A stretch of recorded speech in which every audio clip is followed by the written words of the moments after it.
Want to teach arts and crafts to kids but stuck on where to start? When you don't know where to start, the danger is that it's easy to start in the wrong place. Over the next few minutes, we're going to share with you our top tips for starting a kids' arts and crafts club. Because figuring out how to start can be overwhelming, we've put together a free beginner's starter pack to take the guesswork out of what to teach. As part of the starter pack, we're sharing 3 of our favorite done-for-you, tried and tested, and kid-approved lesson plans.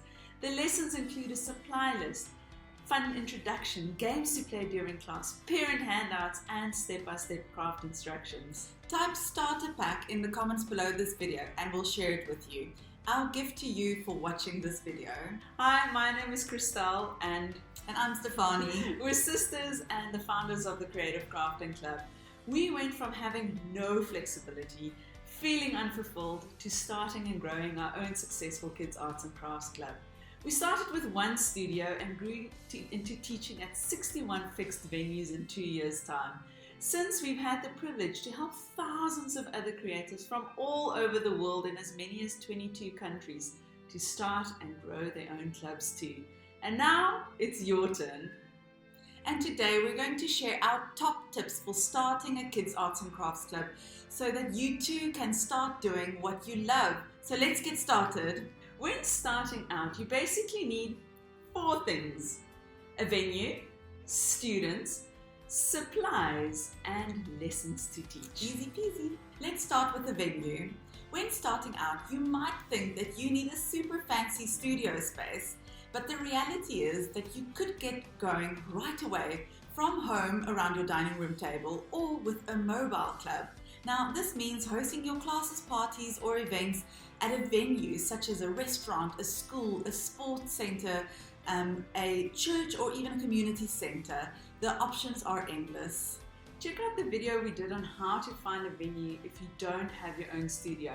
Plus, grab the magic script to use. Just type venue training in the comments and we'd be happy to share the link with you afterwards. Now let's chat about students. In our experience, word of mouth is by far the most effective way to start building your student client base. Tap into your existing network first. Use the parents groups that you are on. Tap into the school's network, Facebook groups, and contact friends with children. Next, tap into the network of your venue. Ask them to help you spread the news. Another very effective way to fill seats quickly is to find a host. What do I mean by this? This means you'll find a host that will arrange and host the event, and you simply show up and provide the creative activities. You tap into their network and they find the students, and you don't have to do any marketing yourself. It's so much easier to run a class with a host instead of a public class that is open to the general public. For example, a kids' party. The parents do all the arrangements plus arrange the kids, and they pay you, and you just do the arts and crafts with the kids. The same goes for holiday clubs, end-of-year functions, baby showers, paint parties, and team building activities. Next up, let's chat about supplies. Going arts and crafts supply shopping can be very intimidating if you don't know what to buy or what not to buy. We had no idea what to buy when we started our club, but crafting with kids on a daily basis over the years has helped us a lot to see and understand which supplies and brands work and which ones just don't. The irony is that the best crafting projects and experiences come from using a small list of basic supplies. And you'll see you'll end up using these supplies over and over again. You don't need fancy supplies to create something awesome. We use a ton of recycled materials to craft with, which brings our costs down and teaches kids valuable lessons. Look at these amazing crafts made out of recycling.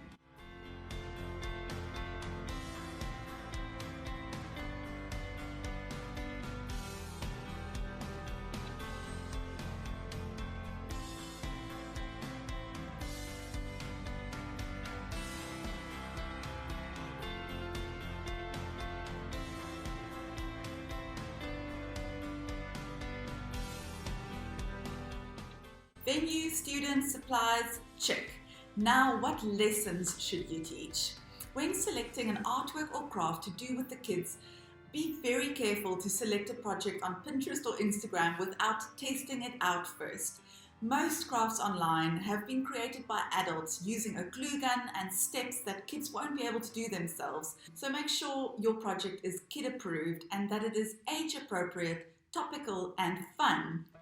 Grab the free kid approved and tried and tested lesson plans with supply lists and all following our engagement formula as part of your starter pack. These will give you loads of confidence and save you a ton of time. Just type starter pack in the comments. And that's it. Before we wrap up, we'd like to share a bonus tip. Here it is. Keep it simple. Keep your craft simple, keep your venue simple, keep your supplies simple. Do not get bogged down with all the things that you can do because that will only overwhelm and even paralyze you. Remember to grab your free beginner starter pack and take the guesswork out of what to teach plus what supplies to use. Simply type starter pack in the comments below this video and we'll share it with you. I'll give it to you for watching this video.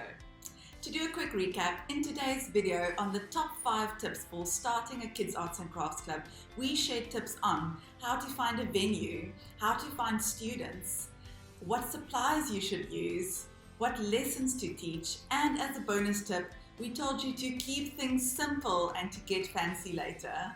Until next time, cheers! Cheers!